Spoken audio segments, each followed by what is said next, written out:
खुलुमबाय लोगोफोर, नोंथांमोनखौ जोंनि स्टाडि बर' इउटुब चेनेलाव बरायनाय जाबाय।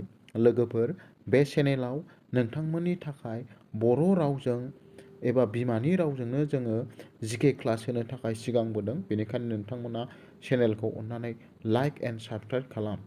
लोगोफोर, दिनैनि फार्स्ट भिडिअ'आनो जाहैबाय जोंहा जानो गोनां आनजादनि थाखाय फैथावना माखासे जिके प्रेक्टिस 1। नोंथांमोना भिडिअखौ जोबजासिम नाय।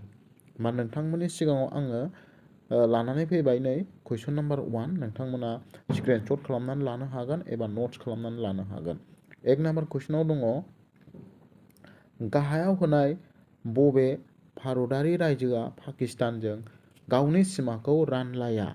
होमबा बेनि कारेक्ट एन्सारा जाबाय हिमाचल प्रदेश। नोंथांमोना गोसोआव लाबानो जाबाय, इम्परटेन्ट कुइसन।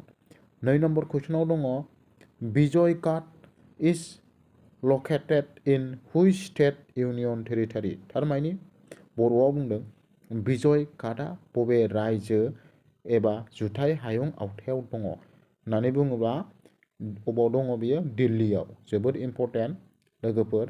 बेनि सोमोन्दै एसे नायबावनो नै, विजय घाटआ भारतनि नैथि गाहाय मन्त्रि लाल बाहादुर शास्त्रीनि मोनसे गोसोखां खाम्फा। नोंथांमोना बेखौबो गोसोआव ला, एखम्बा सोंनोबो हागौ विजय घाटआ मा? होमबा विजय घाटआ मा होननानै बुङोबा बियो लाल बाहादुर शास्त्रीनि मोनसे गोसोखां खाम्फा जाय दिल्लीयाव दङ। नोंथांमोना गोसोआव ला। दाना फैदो जोङो नेक्स्ट नायबावनोसै। नेक्स्ट कुइसनाव दङ नै, वेयर इज द फेमास प्लेग्राउन्ड इडेन गार्डेन? एबा मुंदांखा गेलेग्रा फोथार इडेन गार्डेना बबेयाव दं? होमबा बेनि एन्सारा जागोन कलकाता। इडेन गार्डेना कलकातायाव दं लोगोफोर। दाना नेक्स्ट कुइसनाव दङ,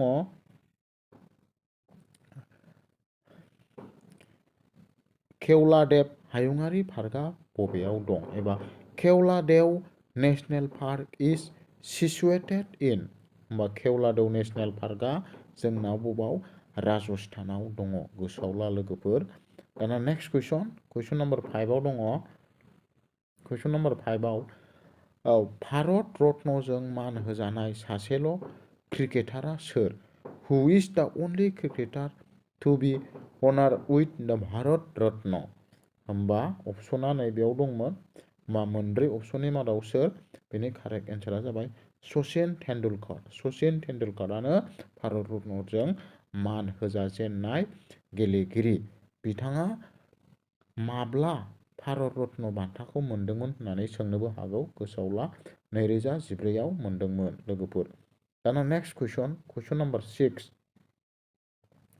कुइसन नाम्बार 6आ नोंथांमोननि स्क्रिनाव बेयाव बुंदों, गाहायाव होनायफोरनि गेजेराव सोरखौ रसराज मुङै मिथिनाय जायो होननानै बुंदों? होमबा बेनि कारेक्ट एन्सारा जाबाय लक्ष्मीनाथ बेजबरुवा। लक्ष्मीनाथ बेजबरुवाखौनो रसराज मुङै मिथियो लोगोफोर। गोसोआव ला बेखौबो। दाना नेक्स्ट कुइसन नाम्बार 7। कुइसन नाम्बार 7आव बुंदों, सम्राट अशकआ बयनिख्रुइबो मुंदांखासिन राजामोन। माने एम्पेरर अशकआ वाज द मोस्ट फेमास किं अफ मानैमोन बियो मुंदांखा राजाया? होमबा बेनि कारेक्ट एन्सारा जाबाय मौर्य डाइनास्टि। मौर्य राजफोलेरनि बियो बयनिख्रुइबो मुंदांखासिन राजामोन। गोसोआव ला लोगोफोर। अपसन नाम्बार ए कारेक्ट एन्सारा।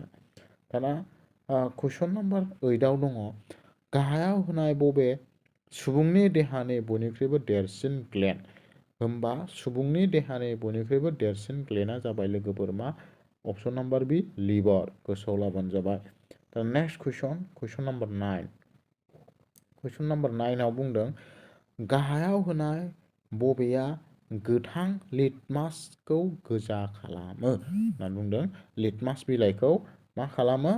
गोजा खालामो। होमबा बबेयो? एसिडआ। अपसन नाम्बार एआ बेनि कारेक्ट एन्सार। दाना नेक्स्ट बेनो जोबथा कुइसन। कुइसन नाम्बार 10आनो जोबथा कुइसन। बेयाव बुंदों, भिटामिन सि नि आंखालनि जाहोनाव जायो एबा जागोन। थारमाने मा बुंदों? भिटामिन सि गैयाब्ला एबा आंखाल जायोब्ला मा बेराम जायो? एन्सारा जागोन अपसन नाम्बार ए, स्कर्मि बेराम जायो लोगोफोर। होमबा बेखिनियावनो आङो मोन 10 GK प्रेक्टिस नोंथांमोननि सिगाङाव आङो दिन्थिनाय जाबाय। नोंथांमोना भिडिअखौ मोजां मोनदोंबा लाइक साबस्क्राइब खालामनानै हो आरो नेक्स्ट भिडिअआबो थाबैनो फैगोन। गोजोन्थों।